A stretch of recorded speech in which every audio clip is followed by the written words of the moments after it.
بسم اللہ الرحمن الرحیم۔ ڈسکور اوریجنل کے معزز ناظرین السلام علیکم۔ اب کس نمبر 408 ملاحظہ فرمائیں۔ میں صرف اس کے قرب کی آرزو کر سکتا تھا، اسے چھونا، اس کے وجود کی مہک کو سمیٹنا، اس کے پیار کی ٹھنڈک میں ڈوب کے اس آگ کو سرد کرنا جو میرے تن کے ویرانے میں بھڑک رہی تھی، ناممکن تھا۔ وہ آج بھی پہلے کی طرح تھی نہیں، یہ تو وہ تصویر تھی جو دل کے آئینے میں ماؤ سال کی رنگ امیزی سے محفوظ پڑی تھی۔ حقیقت کا عکس زیادہ نظر نواز تھا۔ 10 ماہ میں اس کے حسن کی تابکاری اتنی بڑھ گئی تھی اتنی 10 دن میں نئے چاند کی روشنی پڑ جاتی ہے۔ اس کے سراپا کی رونائی میں نئی بہار کی روشنی چھلکتی تھی، جیسے ہر لمحہ گزرتے ہوئے اس کے حسن کو نکھار دے رہا ہو۔ وہ ہلکے زرد رنگ کی قمیص پہنے ہوئے تھی جس کے گول گلے سے اس کی گردن کی نازک اور جلد کی سنہری رنگت عیاں تھی۔ آدھی آستین والی قمیص سے اس کے گدرائے ہوئے بازوؤں، اس کی پشت پر تموج سے لہراتے گیسوؤں اور زلف کی مہوم گنی چھاؤں میں چلملاتا ہوا آوے تھا۔ اس کے جلوے ناز سے شوق دیدار کو بلاخر تمنا کی اس منزل تک پہنچا دیا جہاں اسے پانے کی دیوانگی میری عقل پر غالب آ گئی۔ اب میں چاہتا تھا کہ شفاف سطح سے گزر کے اس تک پہنچ جاؤں، شیشے کی اصوف کی دیوار کو ریزہ ریزہ کر کے اسے یوں کھینچ لوں کہ وہ خود بخود میری باہوں میں آ گرے۔ میں اس کی آواز سننا چاہتا تھا، اس سے زیادہ وہ سب کہنا چاہتا تھا جو میرے دل میں غبار بن کر بھر گیا تھا۔ اب اسے دیکھا تو یہ غبار پھیلنے لگا، میرے سینے میں اس غباری آرزو کا دباؤ بڑھتا گیا، یہاں تک کہ ساری تنابیں ٹوٹ گئیں، ہر احساس مٹ گیا سوائے اس کے عشق کی وار فتگی کے۔ رابعہ! میں نے کھڑے ہو کر اور چیخ کر کہا، رابعہ ادھر دیکھو، میری طرف دیکھو رابعہ، تم سن رہی ہو میری آواز؟ کیوں نہیں سن رہی ہو؟ تمہارا دل تم سے کچھ نہیں کہتا کہ سنو یہ کون ہے جو اندر سے پکارتا ہے؟ دل کی دھڑکن میں بولتا ہے رابعہ یہ میں ہوں، تمہارا سکندر۔ رابعہ! رابعہ! میں پاگلوں کی طرح چیخ چیخ کر اسے متوجہ کرنے کی بے سود کوشش کرتا رہا۔ وہ اسی سکون سے کتاب پر نظریں جمائے کرسی کی پشت کا سہارا لیے بیٹھی تھی۔ دیواروں نے میری آواز کو بھی قید کر لیا تھا، اس کے اندازے بے نیادی نے میرے شوق کی دیوانگی کو اور بڑھا دیا۔ میں اوپر کی جانب اچھلنے لگا، میں اپنے اور اس کے درمیان اس بے وجود فصیل کو گرا دینا چاہتا تھا جو مجھے اس کے جمال شعلہ سما کی تابانی تو دیتی تھی مگر اس سے زیادہ کچھ نہیں۔ میں اس شیشے کی شفاف چھت کو توڑنے کی کوشش میں اپنے خالی ہاتھوں کی قوت کو استعمال کرنا چاہتا تھا۔ مجھے اپنے ہاتھوں کی ضرب کاری پر بھروسہ تھا، شیشہ کیا اگر اس کی جگہ اینٹ چونے کی دیوار بھی ہوتی تو میں اسے گرا دیتا۔ میرے شوق کی وحشت نے مجھے اس سے کہیں زیادہ طاقت عطا کر دی تھی، لیکن وائے بد نصیبی نارسائی میرے ہاتھ بمشکل لبے بام تک پہنچے تھے۔ میں نے ادھر ادھر دوڑ کر دیواروں پر قدم چپائے اور چھت تک پہنچ کے شیشے پر مکے مارنے چاہے، لیکن میری ساری کوشش رائے گاں گئی۔ میں اس جگہ تک بھی پہنچا جہاں وہ عین اوپر تھی اور میں اس کے پیروں کے گلابی تلوے صاف دیکھ سکتا تھا۔ میں نے جس لگائی مگر صرف ان قدموں کے نیچے کی سطح کو چھو سکا۔ میں اسے متوجہ کرنے کے لیے اپنا ہاتھ یا اپنا سر اس شیشے کی دیوار سے نہ ٹکرا سکا۔ بلاخر میں تھک کر گر گیا اور فرش پر گر کر کانپنے لگا۔ میری آواز بیٹھ گئی تھی اور میں پسینے میں شرابور تھا، لیکن میری نظریں اس پر جمی ہوئی تھی اور میں اب بڑی درد مندی سے اسے پکار رہا تھا۔ کانوں سے نہ صحیح، احساس سے تو میری آواز کو پہچانو، میرے قرب کو جذبات کی زبان میں تو سمجھو۔ کہاں ہے وہ سب جو کہتے ہیں کہ دل سے دل کو راہ ہوتی ہے، ٹیلی پیتھی اور خیالوں کی فریکوینسی کے ایک ہو جانے کی باتیں کرنے والے، جو سینکڑوں ہزاروں میل کی دوری سے احساس کی ہم آہنگی پیدا ہو جانے کے موئزوں پر یقین رکھتے ہیں، یا میں اس کے اتنے قریب ہوں اور میرے وجود کا ذرہ ذرہ اسے پکارتا ہے مگر وہ نہیں سنتی۔ آخر کیوں؟ میرا عشق خام ہے یا اس کا دل ابھی تک 10 ماہ کے ہجر کی مسافت پر احساس سے بیگانہ ہے؟ پھر مجھے خیال آیا کہ وہ اس شیشے کی زمین پر نظر کیوں نہیں ڈالتی جس پر اس کا نقش استوار ہے۔ یہ مانا کہ وہ روشنی میں ہے اور میں اندھیرے تہ خانے میں مقید ہوں، مگر پھر بھی کیا اسے کچھ نظر نہیں آتا؟ تھوڑی بہت روشنی تو اس کے قدموں کے نیچے بھی ہے، وہ مجھے واضح طور پر نہ صحیح میرا سایہ تو متحرک دیکھ سکتی ہے۔ کیا اسے معلوم نہیں کہ جہاں وہ ہے اس کے نیچے سمندر کی موجیں نہیں، ایک خلا ہے؟ ہاں یہی بات ہوگی، وہ صرف اوپر اور دائیں بائیں دیکھ سکتی ہے، اس کی حد نگاہ دیواروں تک ہے اور یہ شیشہ جو مجھے شفاف نظر آتا ہے اسے ایک ٹھوس سطح کی طرح لگتا ہوگا۔ اس شیشے میں روشنی کا گزر یک طرفہ ہوگا، یہ پولرائزڈ گلاس ہوگا، وہ شیشہ جس میں سے نگاہ صرف ایک طرف دیکھتی ہے، دوسری طرف سے کچھ دکھائی نہیں دیتا۔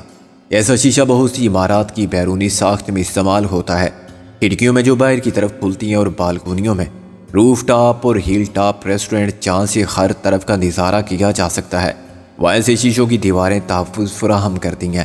یہ احساس دلاتی ہیں کہ باہر کی دنیا کی نظر انہیں نہیں دیکھ سکتی، جو دنیا کے درمیان رہ کے بھی اپنی خلوت برقرار رکھنا چاہتی ہوں۔ یہ بڑا مایوس کن خیال تھا۔ پاگل کرنے والے جذبات کا پہلا طوفانی ریلا گزر چکا تھا۔ اب میں نے پھر خود کو سنبھالا اور صورتحال کا جائزہ لیا۔ روشنی میں کمرے کے خد و خال بھی زیادہ واضح ہو گئے تھے۔ بظاہر دیواریں ایک سی تھی اور کوئی جوڑ کسی دروازے کی نشاندہی نہیں کرتا تھا، مگر یہ کیسے ہو سکتا تھا کہ میرا وجود کسی راستے کے بغیر اس زندہ میں پہنچ گیا ہو؟ میں نے دیواروں کے ساتھ ساتھ چلتے ہوئے پلائی ووڈ کے ہر تختے کی لکیر کو غور سے دیکھا، جو فرش سے چھت تک ایک دوسرے کے متوازی تھی اور ان میں کہیں کوئی فرق نہ تھا۔ اتنا تو میں نے معلوم کر لیا کہ انہی جھریوں میں وہ مسام ہے جو تازہ ہوا کی فراہمی کے ضامن ہے۔ پھر ایک جگہ مجھے لکڑی کی جھری نسبتاً چوڑی لگی اور ناہموار سی محسوس ہوئی۔ میں نے اس تختے کو دبا کے دیکھا، تختہ نیچے سے اوپر تک کھل گیا۔ یہ ایک کونا تھا جس میں فرش سے چھت تک 2 فٹ چوڑا دروازہ بڑی مہارت سے بنایا گیا تھا، مگر مسلسل استعمال کے بعد تھوڑا سا فرق پڑ جانا تو لازمی تھا۔ اس دریافت نے مجھے خود اعتمادی عطا کی۔ میں نے دروازے پر زور زور سے ہاتھ مار کے چلانا شروع کر دیا، حاجی الو کے پٹھے، سور کے بچے، کتے کی اولاد! میں نے کوئی جواب نہ پا کے دروازے پر زیادہ قوت سے مکے مارے اور اسے زیادہ فحش گالیاں دی، مگر میری یہ کوشش بھی لا حاصل رہی۔ ان لکڑی کی دیواروں کے پیچھے فولادی چادریں تھیں۔ لکڑی نے بدصورتی کو چھپایا تھا اور انسولیشن کی تھی۔ ایک بار پھر میں تھک کر لیٹ گیا۔ میرے سر کے اوپر وہی جادوئی منظر تھا۔ رابعہ کسی شہزادی کی طرح محو استراحت تھی۔ اس نے ایک تکیہ دورہ کر کے اپنے سر کے نیچے رکھ لیا تھا۔ وہ اب کوئی کتاب نہیں پڑھ رہی تھی بلکہ صرف موسیقی سن رہی تھی۔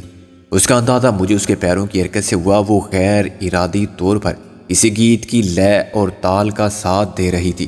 رابعہ کا بیڈ ایک کنارے پر تھا، چنانچہ مخالف سمت کے گوشے ہی سے میں اس کو واضح طور پر دیکھ سکتا تھا۔ زیادہ قریب ہونے سے وہ آؤٹ آف فوکس سونے لگتی تھی۔ ٹھیک اس کے بیڈ کے نیچے میں کچھ نہ دیکھ پاتا، چنانچہ میں دور دور سے اس کو گھورتا رہا۔ حیوانوں سے بدتر حالت میں ایک حیوان ناطق ہونے کا دعوے دار جو رابعہ کا پرستار تھا، اس مختصر کمرے میں کسی پاگل کتے کی طرح بند کر دیا گیا تھا۔ مجھے رابعہ کو دیکھ دیکھ کر تیش آنے لگا۔ کیسی بے فکری سے لیٹی گانے سن رہی ہے، الو کی پٹھی! ذرا اثر نہیں اس پر مجھ سے جدائی کا، کوئی غم نہیں، میرا کوئی فکر نہیں کہ میں کہاں ہوں اور کس سال میں ہوں۔ چہرے پر کیا بشاشت اور تازگی ہے، جیسے تقدیر سے کوئی شکوہ نہیں۔ دن نیند ہے تو راتیں شب بارات اور راوی چین ہی چین لکھتا ہے۔ مجھے وہ وقت بھی یاد آیا جب رابعہ نے مجھے صاف بتا دیا کہ وہ آزمائشوں کے اس سفر میں اور زیادہ ثابت قدم نہیں رہ سکتی اور اپنی تمام عمر خواب کی تعبیر کے سراب کا تعاقب کرتے ہوئے نہیں گزار سکتی۔ کون جانے وہ دن آئے نہ آئے۔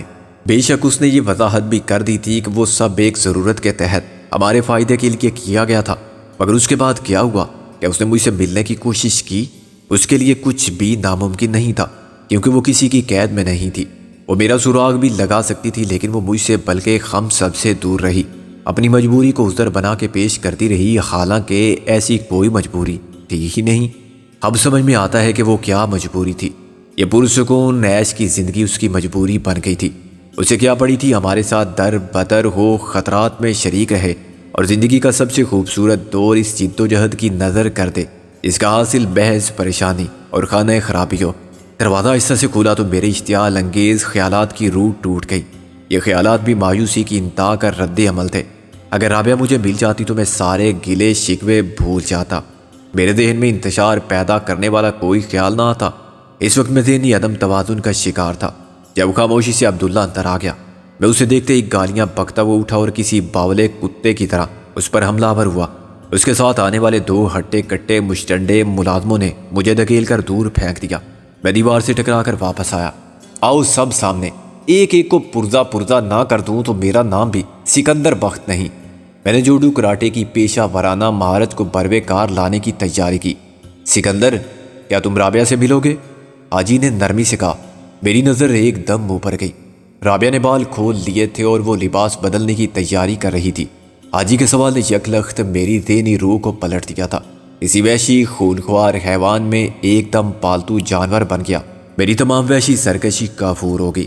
حاجی صاحب، آپ کو اللہ رسول کا واسطہ، میں نے لجاجت سے کہا۔ نہ میاں نہ، حاجی نے تسبیح گھماتے ہوئے کانوں کو ہاتھ لگا کے کہا۔ یہ دنیاوی معاملات ہیں، اللہ رسول صلی اللہ علیہ وسلم کو ان سے دور رکھو۔ جہاں نقد سودا ہوتا ہے یہ ساتھ دے، تو ساتھ لے۔ اچھا آپ جو کہیں گے میں کروں گا، بس رابعہ مجھے دے دیں، میں نے اس کی منت کرتے ہوئے کہا۔ بہت خوب، حاجی نے تن سے کہا۔ اگر ہم کہیں کہ اپنا مسلک اور دین چھوڑ دو، اپنے اصول اور عقائد، نظریات اور وفاداریاں بدل دو، میں یہ سب کروں گا، میں قسم کھاتا ہوں۔ رہنے دو میاں، تم ابھی دیوانے نہیں ہوئے ہو، مگر دیوانگی کا کھیل خوب کھیلتے ہو، حاجی نے تن سے کہا۔ وہ کیا کہتے ہیں فارسی میں کہ دیوانہ بکار خویش ہوشیار، تم تو ماشاءاللہ بڑے ہوشیار ہو، مگر ہم بھی اتنے گاؤدی نہیں ہیں اتنا تم نے سمجھ رکھا ہے۔ سیدھی صاف بات کرو، ہم تمہیں رابعہ سے ملوا دیں تو تم بتاؤ گے کہ وہ سونا کہاں ہے؟ میں بتاؤں گا، میں نے کہا۔ ہماری طرف سے ایک ملاقات کو تم بیانہ سمجھ لو، بعد میں تم نے بدعہدی کی تو سودا منسوخ، تم پھر کبھی اس سے نہیں مل سکو گے، لیکن تم نے صحیح نشاندہی کی اور وہاں سے سونا مل گیا تو رابعہ کو تمہارے حوالے کر دیا جائے گا اور تم کو آزادی ہوگی کہ جہاں چاہو جاؤ۔ اچھی طرح سوچ سمجھ لو کہ تمہیں رابعہ کو جیتنا ہے یا ہارنا ہے، تمہارے لیے کس کی قیمت زیادہ ہے، رابعہ کی یا اس سونے کی؟ میری ذہنی مزاحمت بہت پہلے ختم ہو چکی تھی، حاجی کی بات کا ایک ایک لفظ میرے دل پر نقش ہو گیا۔ اس وقت میں کچھ بھی نہیں تھا سوائے اس سکندر کے جس کے لیے ساری کائنات کا محور ایک رابعہ کی ذات تھی، اور ساری دنیا کو چھوڑ کے مجھے اس کی محبت مل جاتی تو میں سمجھتا تو خدا ہی مل گئی۔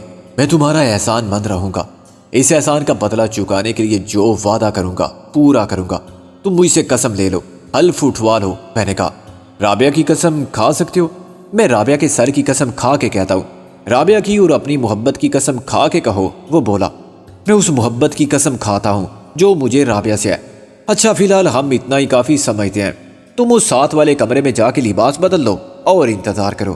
میں نے بے یقینی کے ساتھ قدم بڑھائے، دروازے سے گزرتے ہی میں نے خود کو ایک نسبتاً روشن اور بہتر طور پر آراستہ کمرے میں پایا۔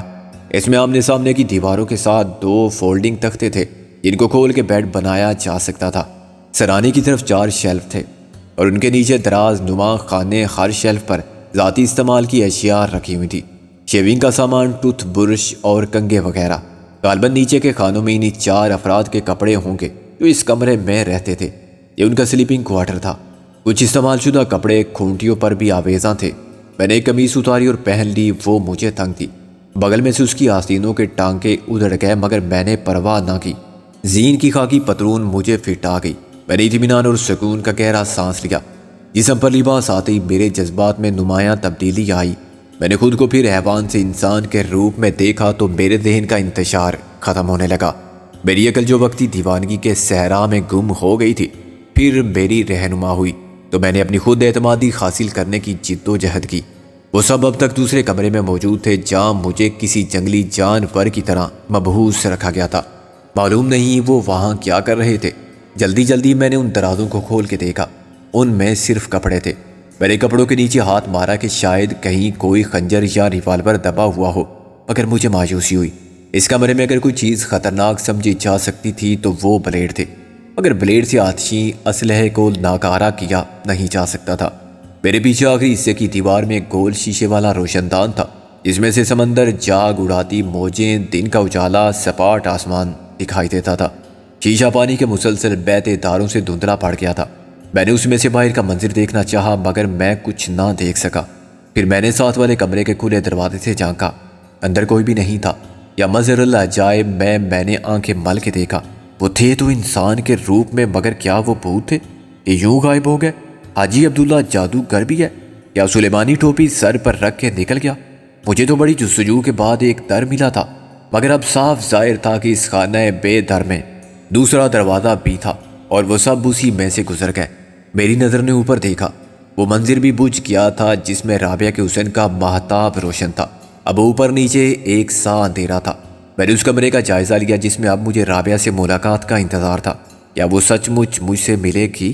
اس سے پہلے بھی بارہا ایسا ہوا تھا کہ میں نے اس کی صرف آواز سنی اور اس کا تصور کیا، یا وہ مجھ سے ملنے آئی اور مجھے تقدیر کی نارسائی نے ساعت دید سے محروم رکھا۔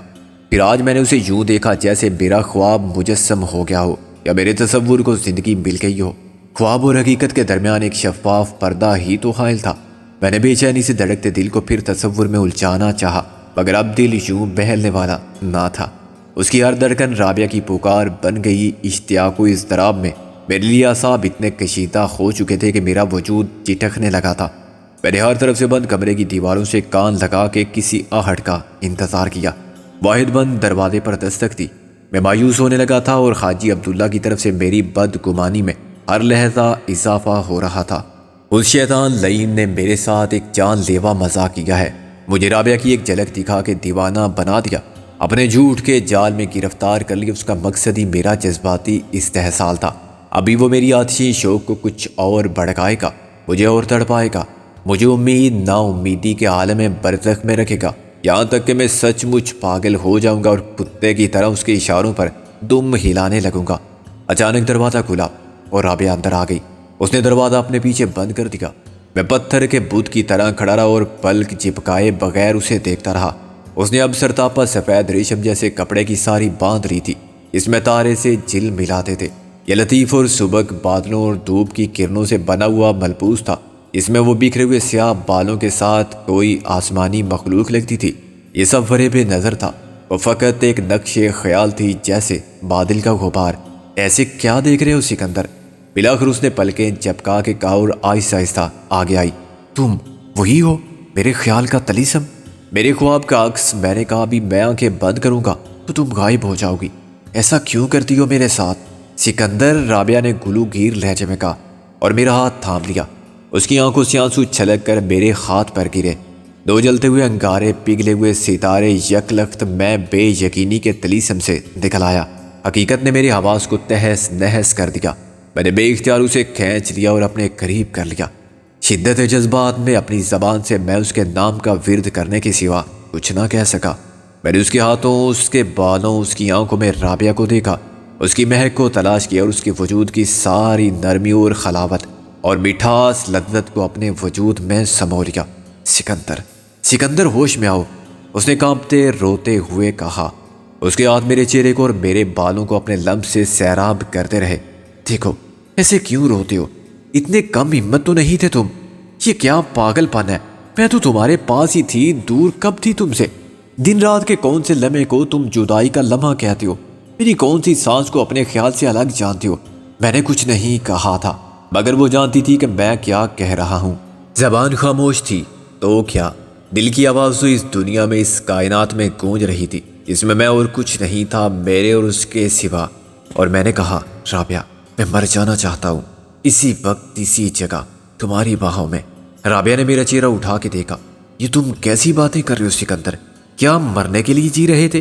وہ طویل آزمائش کی مسافت جو ہم نے ایک ساتھ طے کی تھی، مگر تم نے مجھے چھوڑ دیا تھا، تم پھر چھوڑ جاؤ گی، اور تمہارے بغیر مجھے یہ زندگی قبول نہیں۔ میں نے اس کے دونوں ہاتھ پکڑ دیے۔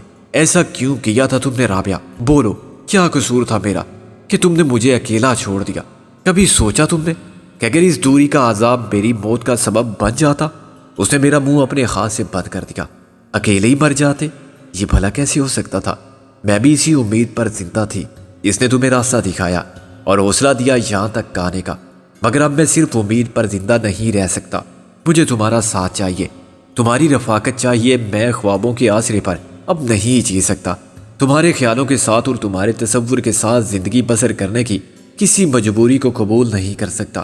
تمہیں کیا معلوم وقت کے ہر لمحے کی زنجیر میں نے کس طرح کاٹی، دل کو کتنے فریب دیے، کتنی جھوٹی امیدوں سے سمجھوتا کیا۔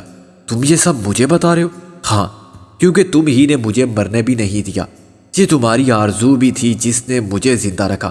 کیا ملا تمہیں مجھ سے جدا ہو کے؟ کیوں قبول کیا تم نے یہ سب؟ مجھے اکیلا کیوں رکھا؟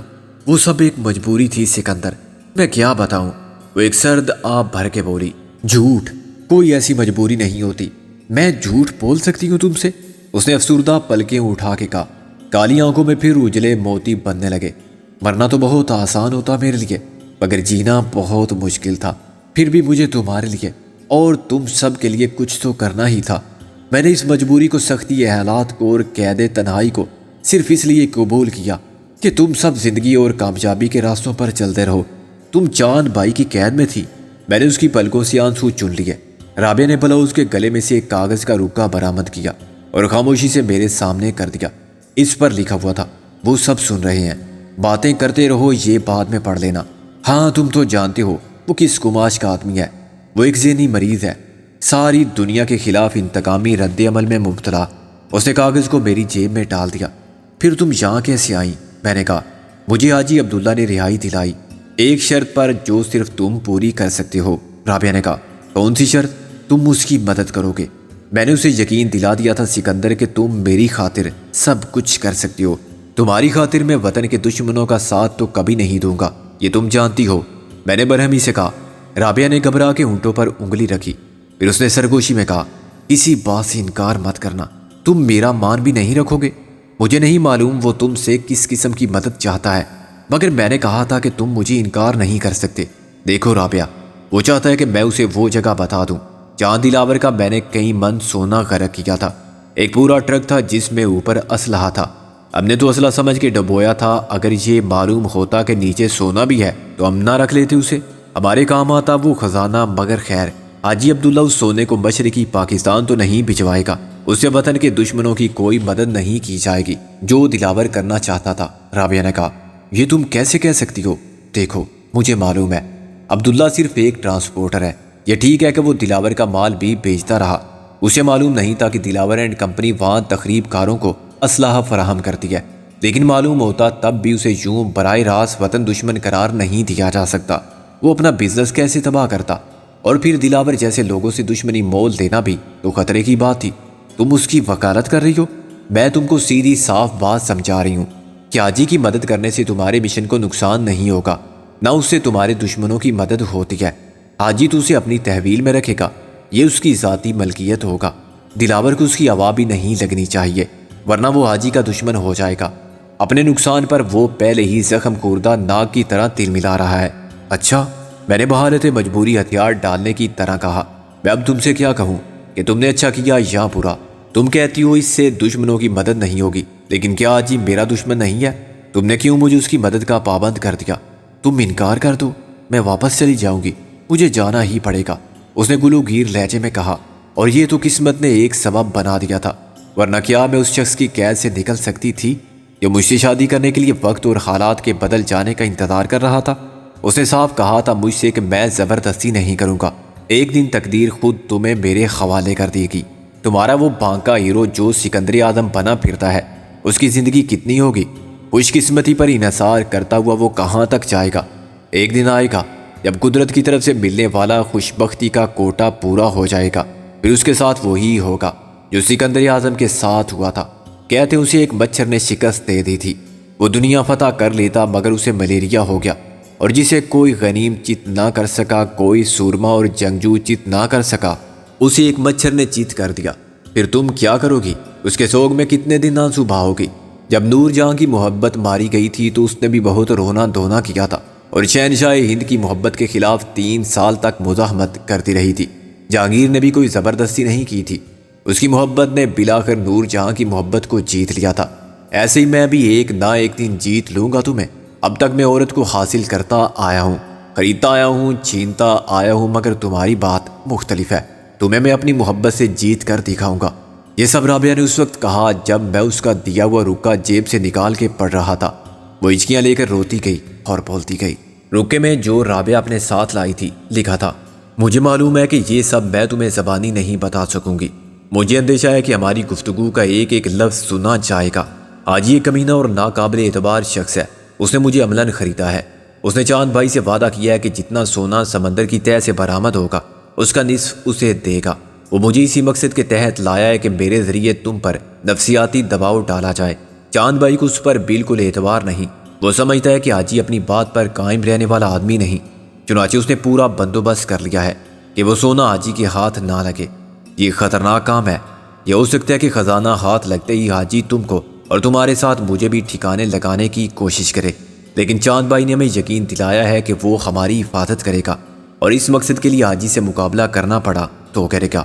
چاند بھائی کے دلاور سے پرانے کاروباری مراسم ہیں، خسرو جمشید پہلے اس کے ساتھ تھا، مگر وہ بعد میں چاند بھائی کے لیے مارے آستین ثابت ہوا اور دلاور سے مل گیا۔ اس کا انجام تو تم نے دیکھ لیا۔ مجھے چاند بھائی نے بتایا تھا چاند بھائی سب کچھ ہے، مگر ملک دشمن غداروں، وطن کی سالمیت کو نقصان پہنچانے والوں کے ساتھ نہیں۔ وہ دلاور اینڈ کمپنی کے اس کاروبار میں شامل نہیں، وہ اس کا مخالف ہے اور تمہارا محافظ و مددگار۔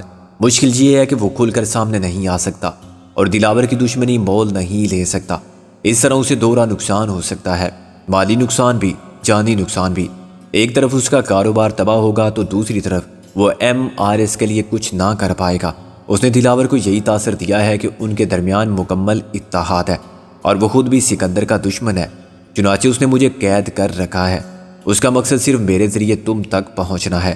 اسے دلاور سے بہت کچھ معلوم ہوتا رہا ہے جو اس نے مجھے بتایا۔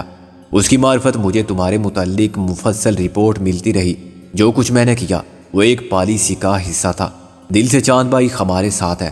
یہ بات شاید تمہیں ناقابل یقین لگے کہ اس جیسا چالاک، عیار اور زمانہ ساز شخص جو دنیا بھر میں اپنی دھاک بٹھا چکا ہے اور بڑے بڑے بدماشوں سے بڑا بدماش ہے، ایک کار خیر میں کیوں شریک ہے؟ مگر یہ حقیقت ہے، ہمارے ساتھ اس ملک کی عوام ہے۔ ان میں امیر، غریب، جاہل اور اعلیٰ تعلیم یافتہ، شریف اور بدماش سب ہیں۔ بدماش بھی قانون کا مجرم ہے، مگر خود کو پاکستانی سمجھنا اور کہلوانا چاہتا ہے۔ وہ بھارت یا اسرائیل کا حامی نہیں ہو سکتا۔ اس کا مذہب، اس کی قومیت کے جذبات ایک ہی رہتے ہیں۔ چاند بھائی میری حفاظت تمہاری امانت کی طرح کر رہا ہے۔ اس کا کہنا ہے کہ اپنے لیے تو میں نے وہ سب کچھ جو دل میں آیا کیا، اب یہ دل کہتا ہے کہ اس مجاہد کے لیے کچھ کر جو وطن کے دشمنوں کے خلاف جنگ لڑ رہا ہے، صرف اپنے عزم، حوصلے، یقین اور جذبے کے ساتھ، وسائل نہ ہونے کے باوجود۔ تم نہیں جانتے مگر متعدد مواقع ایسے آئے جب تم چاند بھائی کی بروقت مداخلت کے باعث مشکل میں نہیں پڑے۔ اس نے کئی بار تمہاری حفاظت کے لیے دلاور کو گمراہ کیا، اسے غلط اطلاعات فراہم کر دی یا اس کے آدمیوں کو خود ٹھکانے لگوا دیا، مگر نام تمہارا ہوا۔ مشکل یہی ہے کہ وہ سامنے آئے تو نقصان ہمارا بھی ہوتا ہے۔ ابھی تک وہ دلاور اینڈ کمپنی کو یقین دلانے میں کامیاب ہے کہ رابعہ جب تک ہمارے قبضے میں ہے سکندر کچھ نہیں کر سکتا، اور ایک نہ ایک دن ہم اس کے ذریعے MRS کو ختم کرنے میں کامیاب ہو جائیں گے۔ یہ ایک سیکرٹ مشن ہے۔ میرے عبداللہ کے ساتھ آنے کی دلاور کو خبر نہیں، اس لیے مجھے واپس جانا ہوگا چاند بھائی کے پاس۔ حاجی عبداللہ تو دلاور کی پیٹھ میں خنجر گھونپ رہا ہے، مگر اسے معلوم نہیں کہ چاکن راہ چاہ درپیش چاند بھائی نے اس کا پورا انتظام کر لیا ہے، اور اللہ نے چاہا تو تمہاری مدد سے سونا نکالنے کا یہ کام مکمل ہوتے ہی حاجی عبداللہ کا کام بھی تمام ہو جائے گا۔